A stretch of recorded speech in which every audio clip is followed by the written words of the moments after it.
Good morning and welcome to the Center for Spiritual Living, Midtown Atlanta, where we remind you that such is the nature of life, that all it asks and all it wants is the opportunity to appear. You're that opportunity, so am I, and so it is. So welcome. I'm here to celebrate life. We are talking about the 4 areas of life this month, and today we're going to be talking about work. Yay, right? Good, exciting. All right, good. Yes, all right. So moving on. Welcome.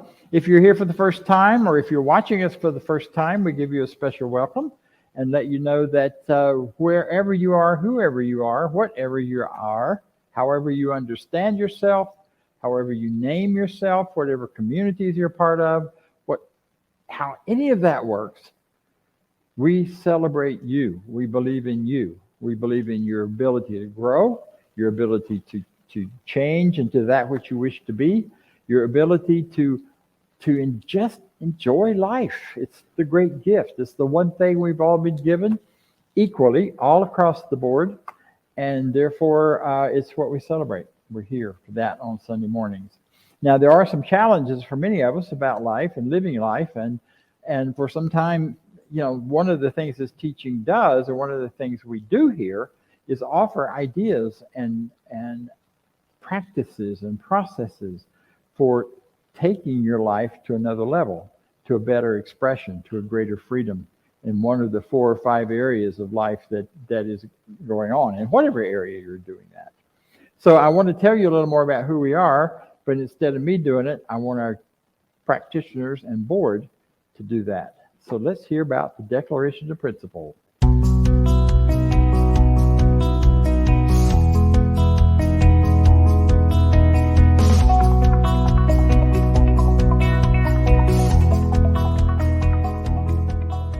I believe in one God, one absolute power and first cause to all things. I believe that this power is perfect love and creates out of a desire to express love. I believe all thought is creative, and how I choose to think creates my personal experience. I believe in the unity of all life and the immortality of the individual soul, forever unfolding. I believe in the eternal goodness, the eternal goodness of God, the eternal loving kindness, and the eternal givingness of God to all. And so it is. And so it is. And so it is.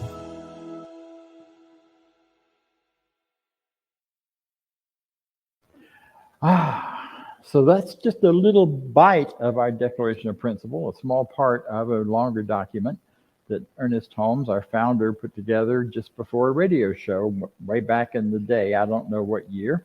They told him as he was waiting to start to go on the air that he would be asked what we believe.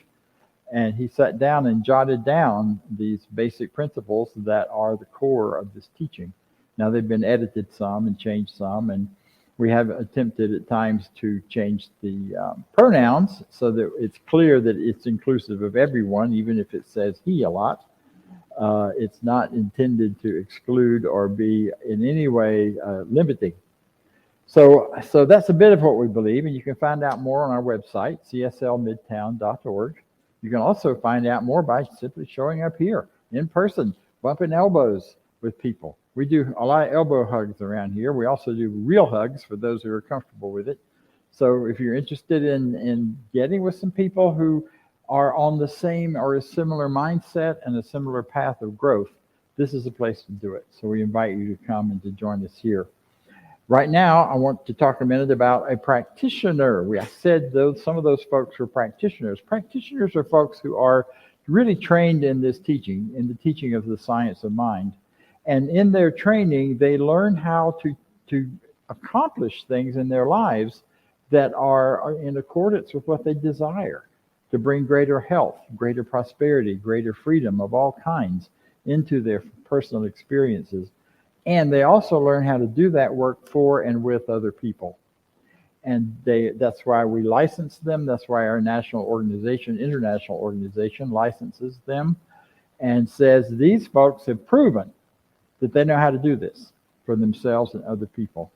So if you got anything going on in your life that you're not too happy about, or that you're wishing you had more of or less of, or something different, I encourage you to contact one of our practitioners, because they can help you walk through that and help you find a better way of life. So you'll see that you'll meet one of them now, and we've got 1 and 2 here in the room, and it's an opportunity then to say, hey, I would like to talk with you. We also have them all listed on the website. You can go there and send an email, and we will connect you up with someone. So we're here for you. That's our purpose. That's our point. So right now we're going to hear from one of our practitioners. I've worked with this woman as a practitioner since 2003, 2004, and in Florida first, and now here. She didn't move, I did, and we've stayed in touch, even with big gaps. She is. We sometimes refer to her as Reverend, even though that's an honorary title that she's been given by those people who know and love her. So without saying a whole lot more, I want to introduce you to our wonderful, fabulous, what's her name? Norma Roberts. I don't believe it. Take it away, Norma. Good morning. Thank you, Reverend Bob. You are absolutely fantastic. I want you to know.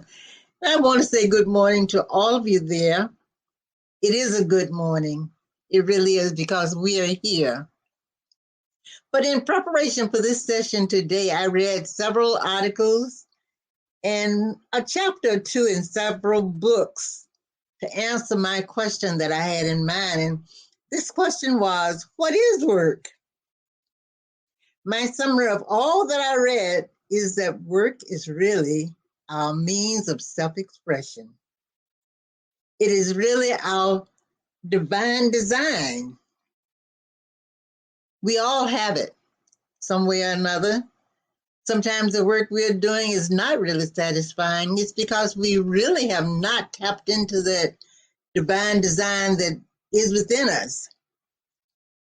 In the book, Do What You Love, The Money Will Follow, it stated that right livelihood is an idea about work which is linked to the natural order of things. Every species in the natural world has a place and function that is specifically suited to its capabilities. Current research on child prodigies tells us that they possess a burning desire to express themselves, to use their unique design, their unique gifts.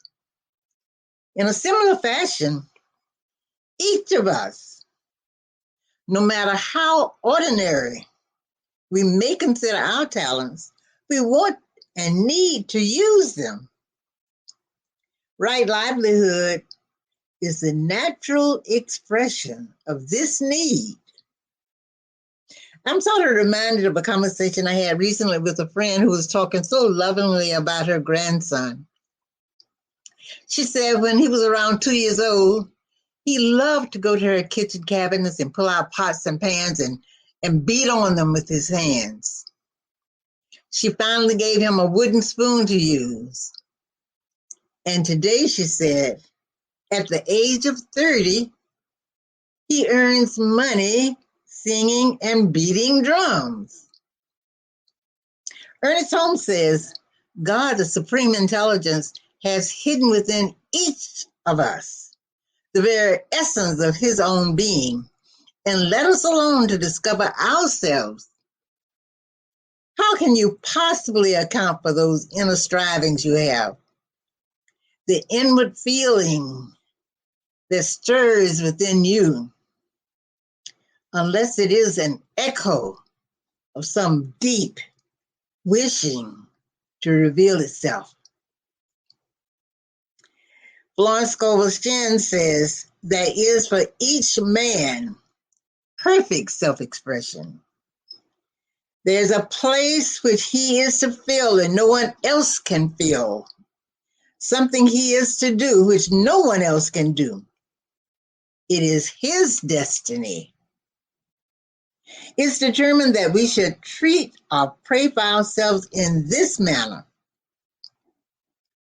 Infinite Spirit, open the way for the divine design of my life to manifest, and let the genius that is within me now be released.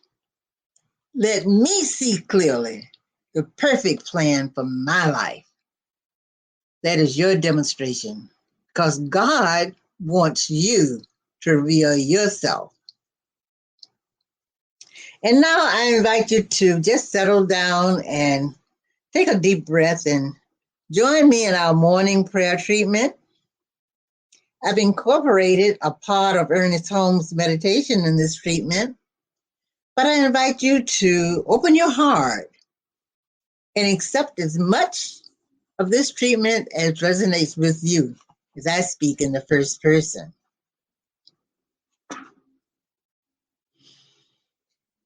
I know, and I know that I know that God is all there is.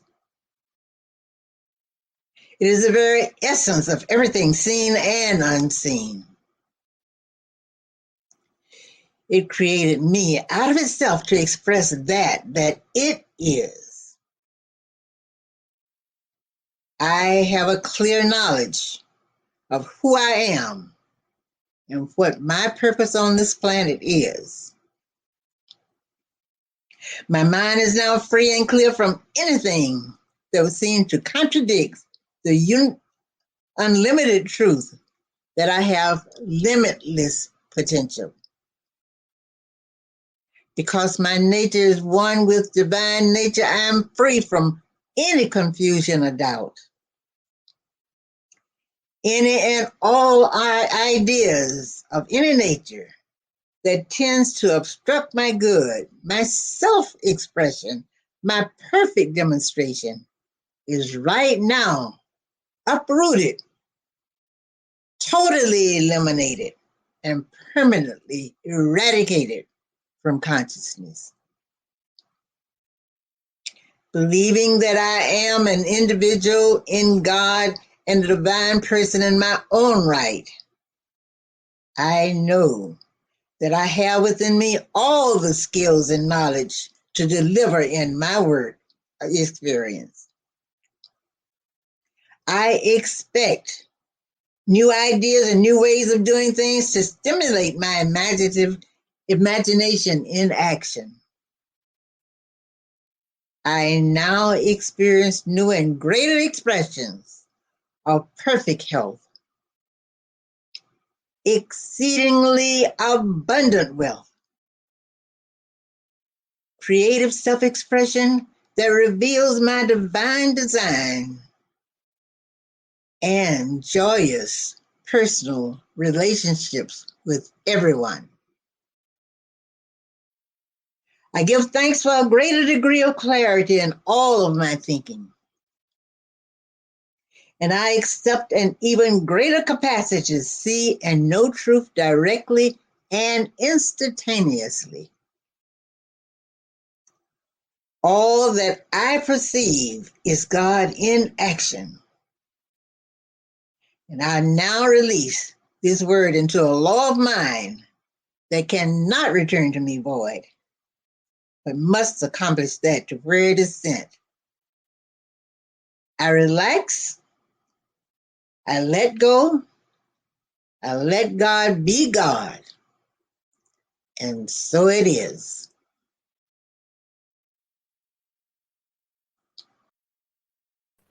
Work. I love work.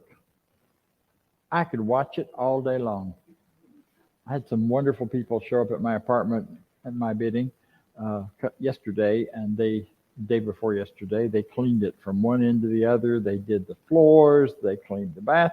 I loved it. I could just stand there and watch it all day long, even though didn't take them that long to do it. It would have taken me all day long, but not them. Work. What rolls up in your mind when you hear that word? Some of you probably thinking, I don't have to do it anymore. I'm retired. Well, I know from talking with some of you that being retired is as hard a work as work ever was, because you got time to do more things and you keep doing them and you get more on your list. And the first thing you know, you don't have any management except yourself for how you're going to handle everything there is to do. Words are interesting, funny things. This word work. 4-letter word, W-O-R-K. You know some other 4-letter words, right? Love, thank you. That's one. We aren't saying all those others that may come to mind. You know, one of the problems with 4-letter words is the etymology of language, of English language at least, comes from 2 basic sources, the Germanic through the Anglo-Saxon and the Celtic. And in the Celtic language, words sound like what they are. So if you think of some of those words that are not to be spoken on in polite company like this, they sound just like what they are. Instead of mud or a bog, you got muck. Now you know what that is just by the sound of the word.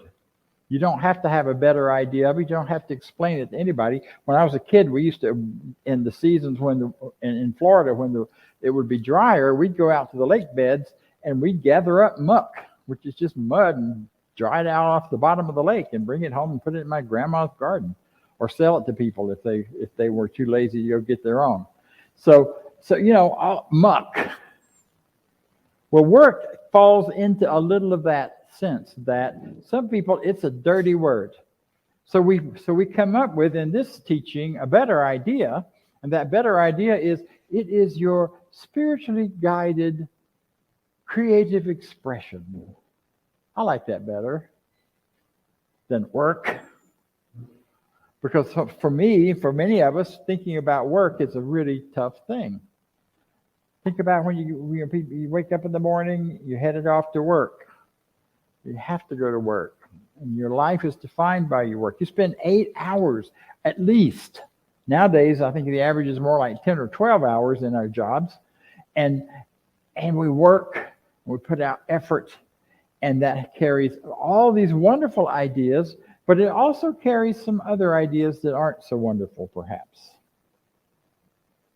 So, if you think about the idea of this word, work, and you think of what it gathers up and brings up into your mind, if it's anything short of the opportunity to do something fun and wonderful and be supported and be honored and loved, then you may not be doing the right work. You know? Years and years ago,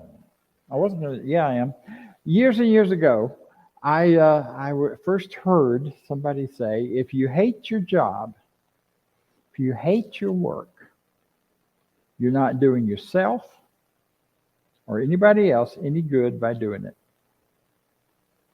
I was sitting in the Science of Mind Center, our predecessor, previous center, and my partner at the time elbowed me really hard because he knew I hated my job at that point. I made myself go every day because it paid the bills. I had great benefits. It was all the things that work is supposed to do, right? It gives us all these opportunities to do other things. And I lived for the weekends. And I lived for vacations, which I got 2 weeks of every year, unless I wanted to take it without pay. And I enjoyed a lot of what I did when I got to my job, but not all of it. I enjoyed working with people. I enjoyed that part of it, but all the paperwork and administration and scheduling and all that stuff I did not like. Consequently, much to my partner's chagrin, I quit. Not the next week, but 2 weeks later. I had already decided in my mind what I wanted to do instead. I wanted to do private practice instead of working for somebody else telling me when to show up and who I can talk to. And everybody told me, you know, you can't just go into a private practice as a therapist. You got to get at least a year's worth of finances together. You've got to get all of these things in order and in line. You got to get your licenses all straightened out, which I had already done. And you have to really be ready for that. And you have to build a name for yourself so you'll get clients, because otherwise you just got a name out on a plaque somewhere. And I heard all of that, and I said, yeah, but I can't keep doing what I'm doing. This is killing me, and literally felt like it was. So I quit my job 2 weeks later. I met someone at a meeting right after that who said, I have a dear friend who's been doing therapy for years. He's in this same field of alcohol and drug rehab and working with families, and he needs somewhere to send his clients. I went, hello. So over the next 2 weeks, I built a practice. I had a space to use. I sublet an office. And within a month, I had a full practice, paying full fees, full benefits. Now, that's because I had stepped into the role of who I really am and what I want to be, and what my calling, as Norma pointed to, is from inside of me. And there's a power that made that happen that isn't just about me. It wasn't just that I'm really special, even though I am, and so are you. But it was because I had learned a lot already about words and about how we use words and about how important words are. See, it's our mind that is the creative function in your life. Everything in your life is a result of the creative function of your mind. Good ideas, not so good ideas.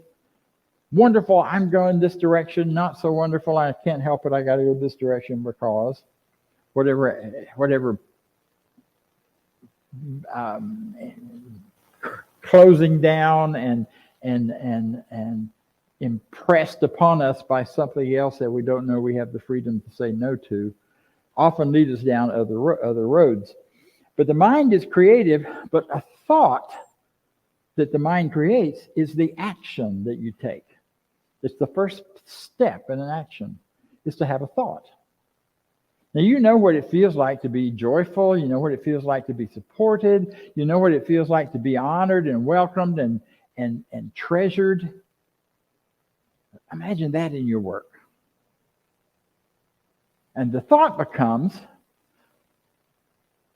I am those things. I have a job that supports me in that. And that job may not be one like a paycheck job. It may be a job where I just get to do that creative expression that is me and count on the flow of prosperity coming to me. But you get the thought. But the thinker, you're the thinker that creates that thought, is where the real creative power is. Once the thought comes out and you say, I am thus, you have shaped something into form. I know this is a little esoteric, but hang on. Because from that thought then comes an example, an experience, a form, a function. From the thought of, I hate my job, comes all of the opportunities to hate your job. I hate my job. I said this morning on my way over here, I'm really struggling sometimes with time. Time is just playing really funny tricks on me lately.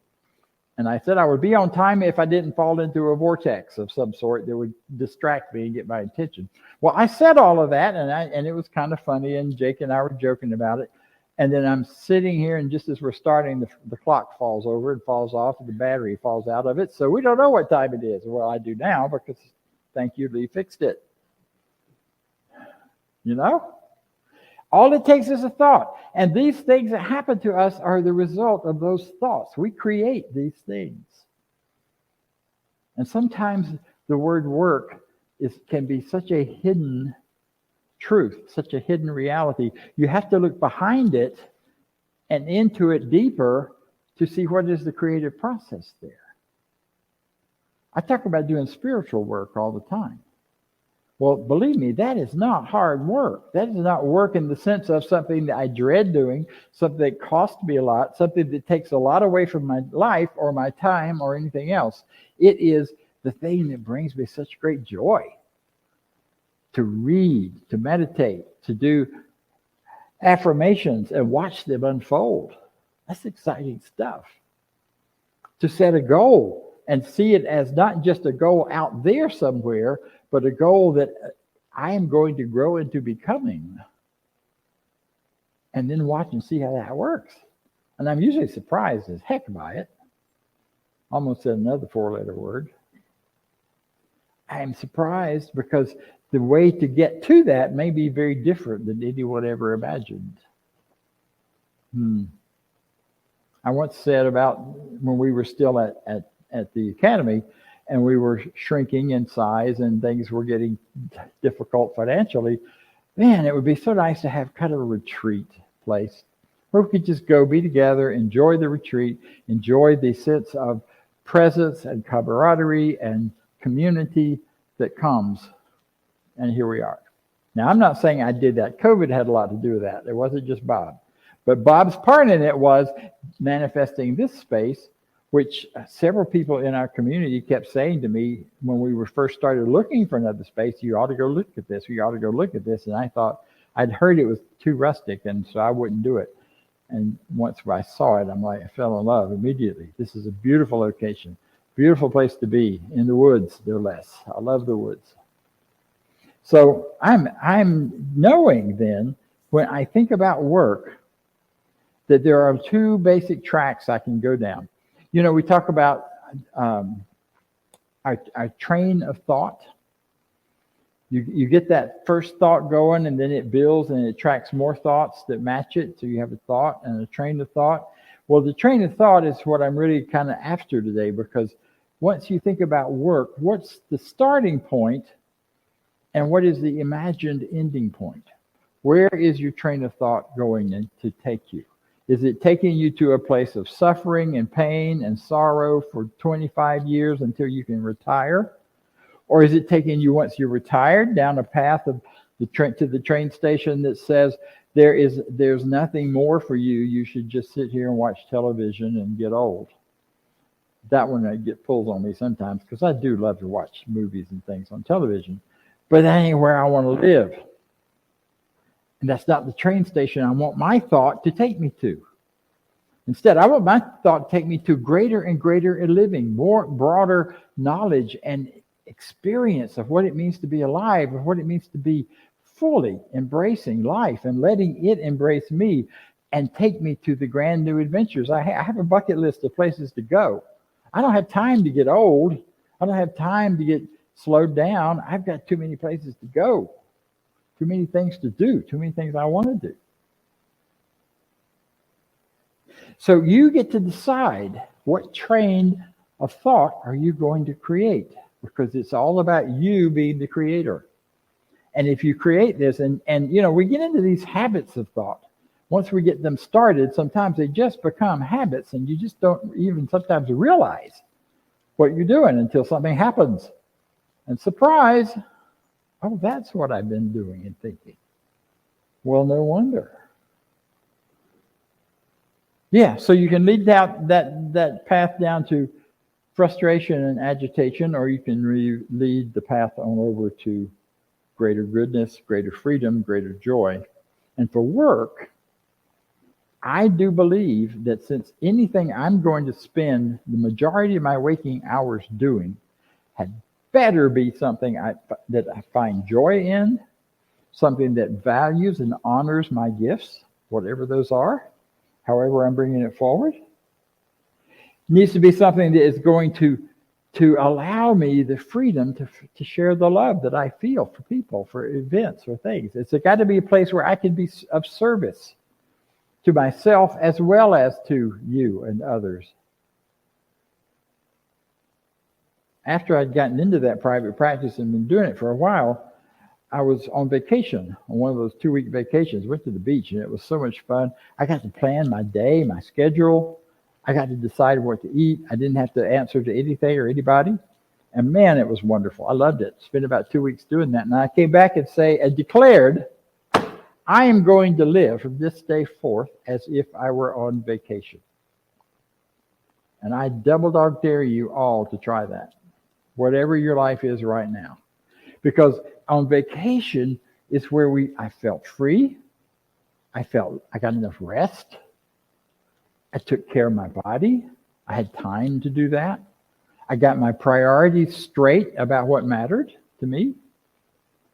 And so that's what I think work ought to be for all of us, is that time and place where we get our priorities straight, where we have time to take care of ourselves, and we are deeply valued. I went on vacation with people I loved and people who valued me. So how do we turn around the situation if work for us is negative? If work for us is that taking us to that train station that we don't want, or that if we had in our better world, in our better lives, we wouldn't have. I'm reading a wonderful little book right now by Georgiana Tree West. It's called The 10 Commandments of Prosperity. She's a unity minister. And you know what? She's wonderful. In the old days of unity and science of mind were not that different. Unity and CSL were, and they still aren't in many places. The basic teaching of the two is the same. And what she says in her book, the second commandment, the first one is, God's the only one. Don't take any other gods but God.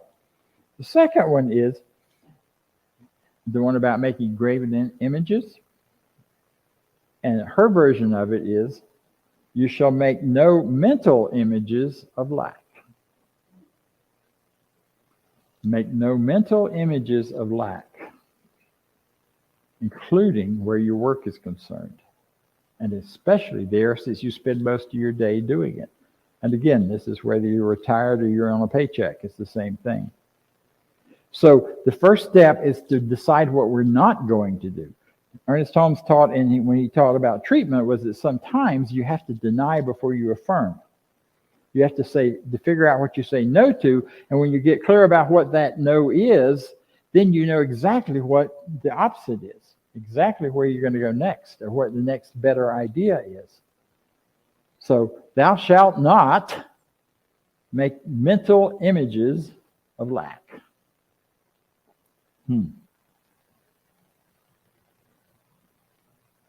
See, that tells you what you need to grow out of, what you need to get a better idea about. Getting a better idea about work. First thing is, I think one of the most important ones is, what your work is not defined by anybody but you. The job, if you have a job, doesn't determine or say anything about your work, because that job doesn't exist if you're not in it. It's not your job unless you're doing it. And it's not your work unless it matches who you are and what your vision and purpose is. And, we get too caught up with the idea that the work out there, the job, the people who control it and who tell us what to do are really where the work is. And then where the power is. So then when we retire, for many, many people, they're kind of wandering around. What do I do with myself now? Because the work has defined your own personal work. So one of the better ideas is knowing that your work is your work and no one else's. I loved it. Up there somewhere there was, I think she said it that, it's something that only you can do. No one else can do your work for you. That's really hard when you want to go on vacation and expect somebody else to do it. But nobody else is going to do it the same way, because they're not you. They don't bring your gifts to the givingness of what the job is.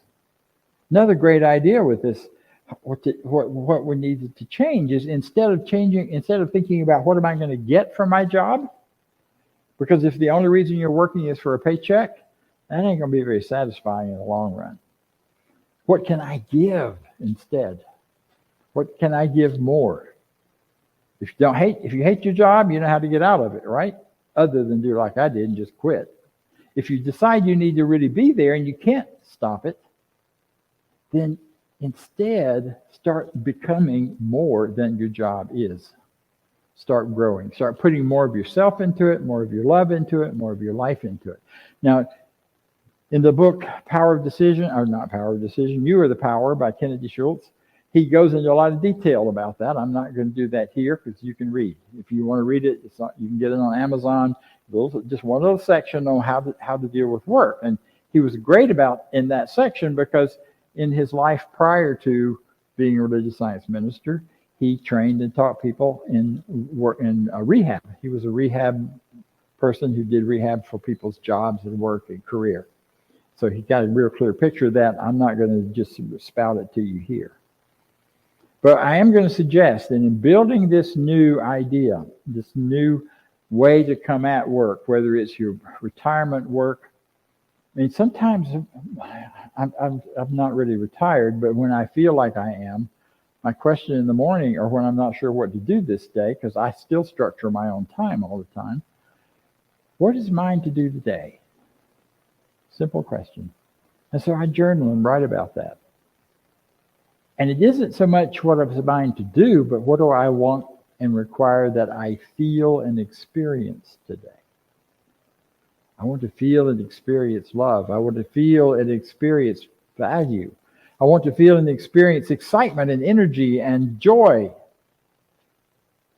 And then once I clarify that in my mind, then the opportunities for all that begin to show up. But if we start our day saying, another day I don't have a structure, I don't know what I'm going to do with myself, I'm just, if you're like me, then you'll either escape into some kind of addictive process where you don't have to think anymore, like television, or you're going to walk yourself right into some pretty negative, painful kind of things. You don't know what to do. Someone, something, somewhere will always be willing to tell you what to do. I don't know about you, but my family was always quite willing to tell me what to do if I didn't take charge of it myself. And, I just get so mad at them about that. The truth is, I was the one inviting them to do it by saying, I don't know. Well, you do know. You're a knower. That's the main thing you are as a human being. We're here to know.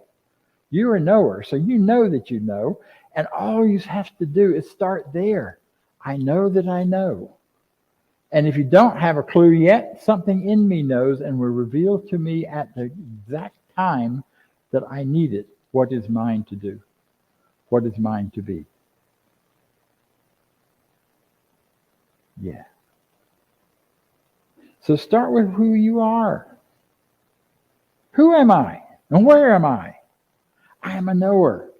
Well, what am I knowing? I am the center of the activity of the divine. My mental process is the divine thinking through me.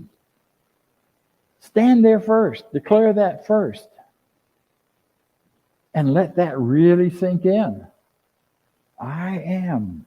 Where am I? I'm in a spiritual universe that is friendly and responds to my deepest beliefs and my greatest desires.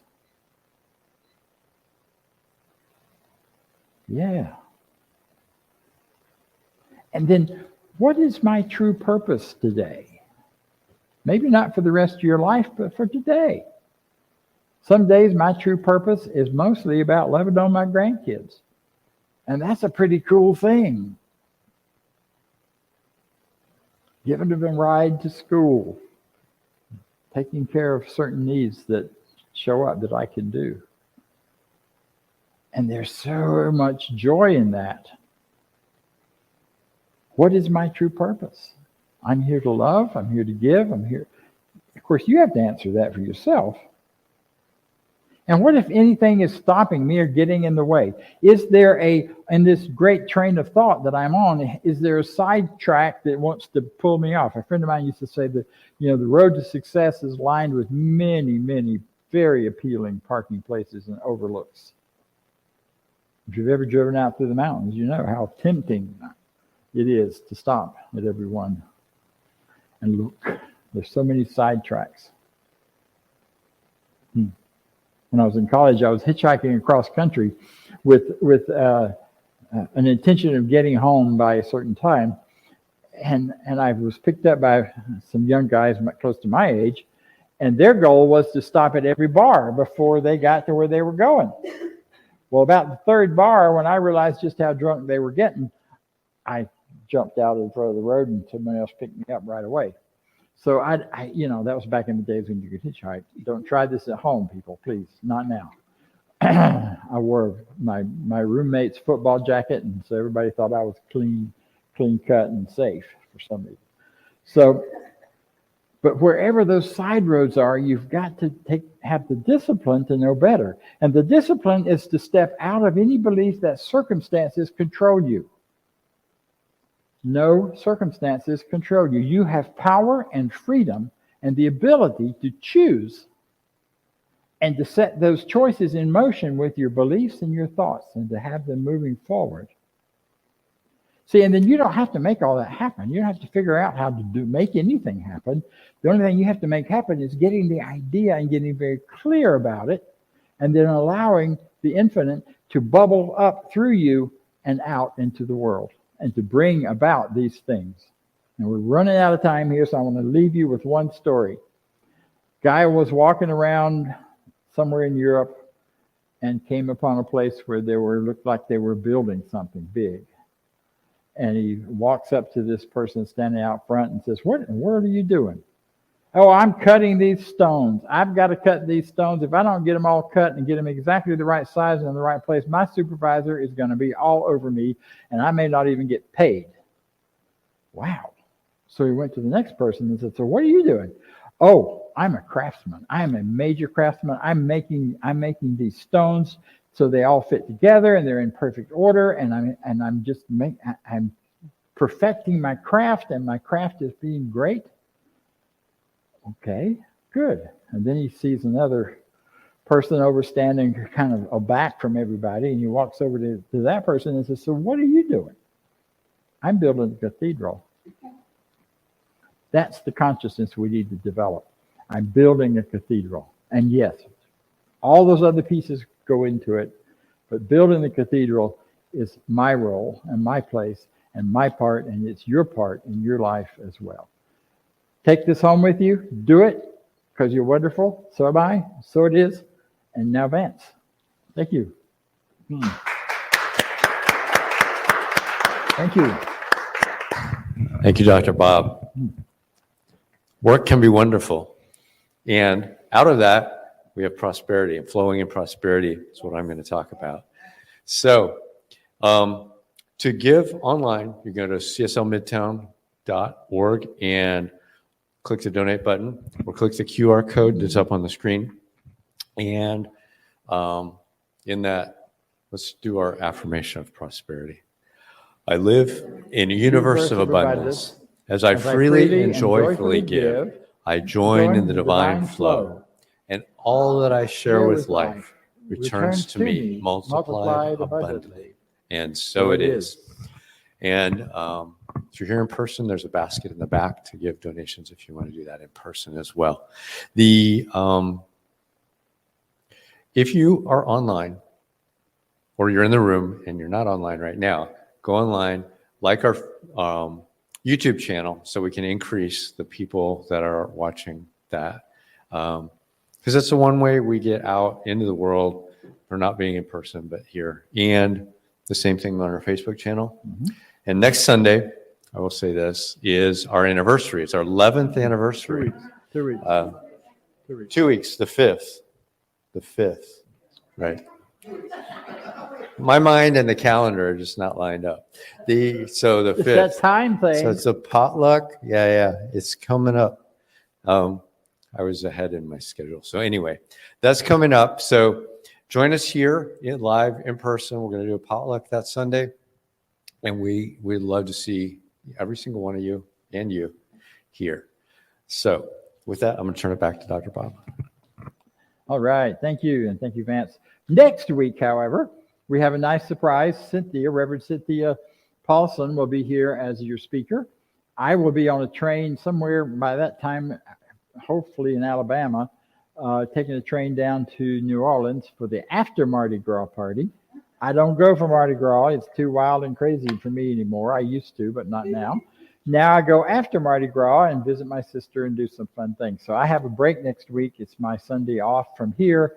However, you never know when I'll show up or from where. So be here next week.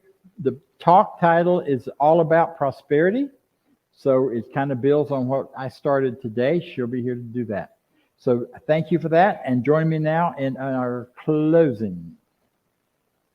I leave this place now knowing something better than I knew before. I go forth into the world with a heart full of love and a mind full of good sense. I look at the world in a greater way, knowing that I have within me everything I need to create the life I desire. I give thanks for this understanding. I am grateful for the spirit of life that lives through me. And so it is. Thank you. We'll see you all next week and more.